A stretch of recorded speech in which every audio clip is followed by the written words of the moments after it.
university professor. I teach at the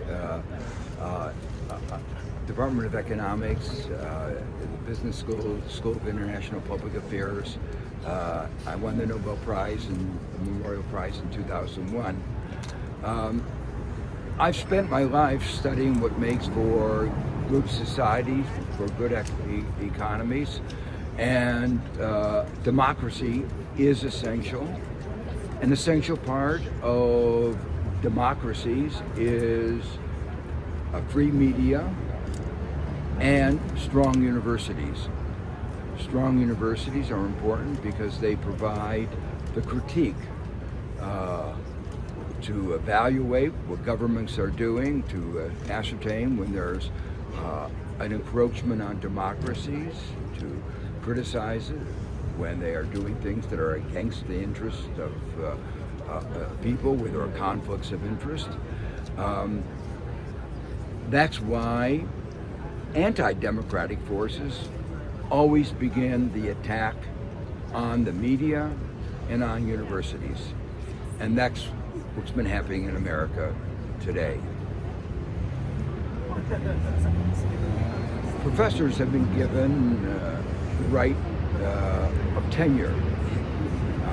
There's a reason for this, the tenure. It's about academic freedom, that we have the freedom to assess what is going on, to talk about it, to talk out. But with that right comes obligations. And so it is our obligation to talk about what is going on, how the attacks on science, on our students, are undermining not only Columbia University and universities throughout our country, but are undermining our democracy and our standing in the international community, and threaten the future of our democracy and of our economy.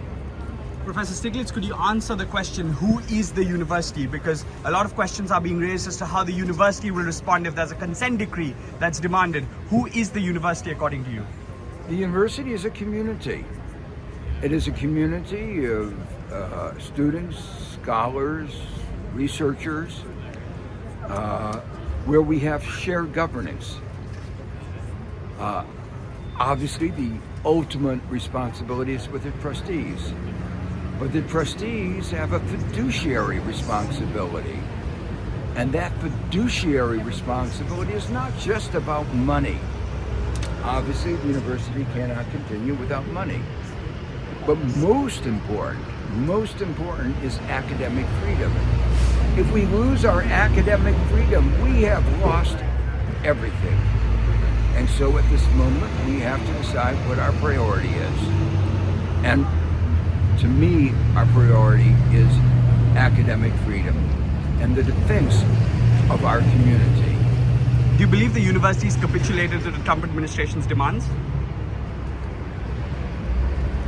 I worry that our university may have capitulated to some of the demands coming out of the Trump administration.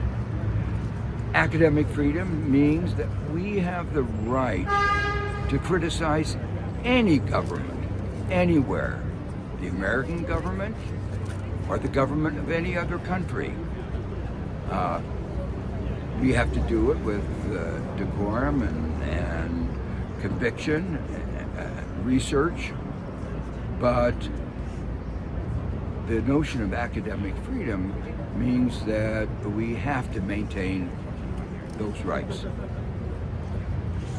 Okay, so Professor, do you want to talk about a little bit about these arrests and attempted deportations of Columbia students that have happened first with Mahmoud Khalil on March 8th and the latest with Mohsen Madawi, who is arrested today, just minutes before we speak right now?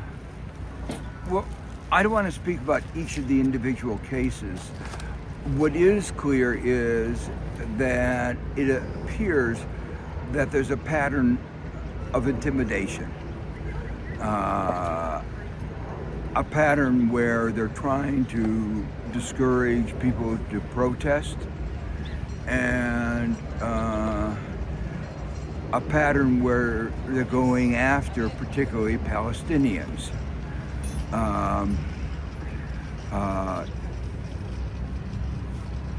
Obviously, anybody concerned about democratic rights has to be concerned about this kind of intimidation.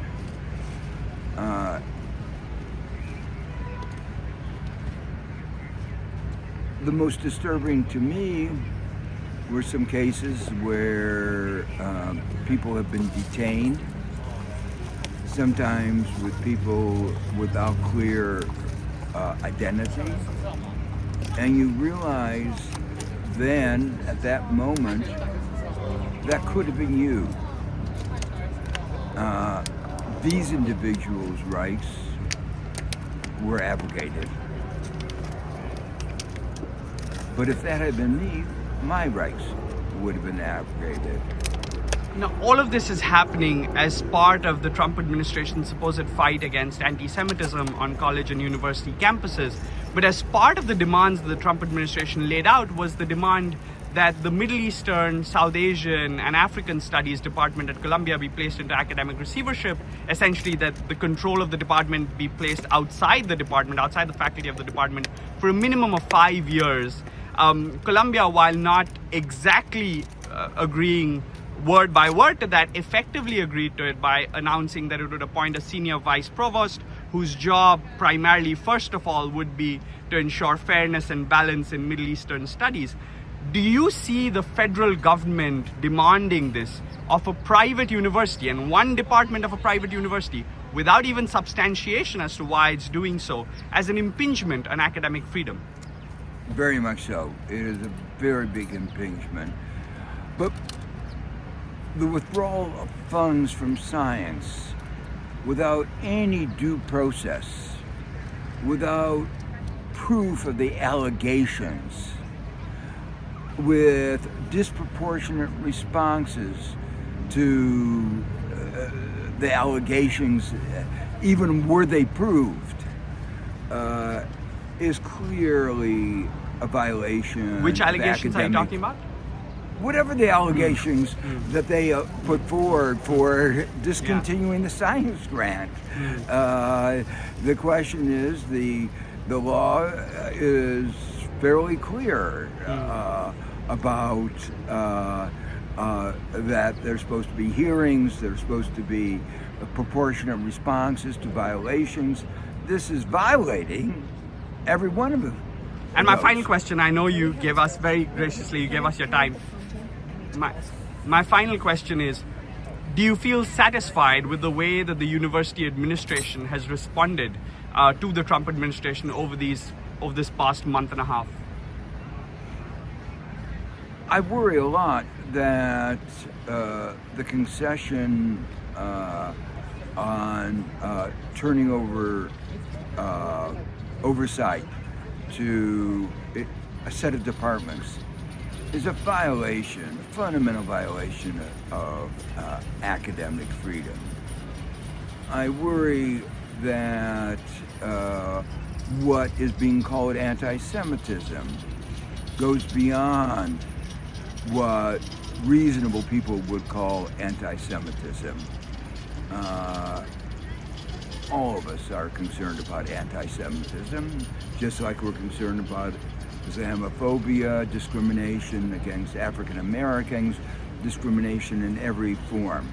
But of all the institutions in our society that have worked hardest to deal with discrimination, which is pervasive in our society against many forms, but of all the institutions who have worked the hardest to undo discrimination have been our universities.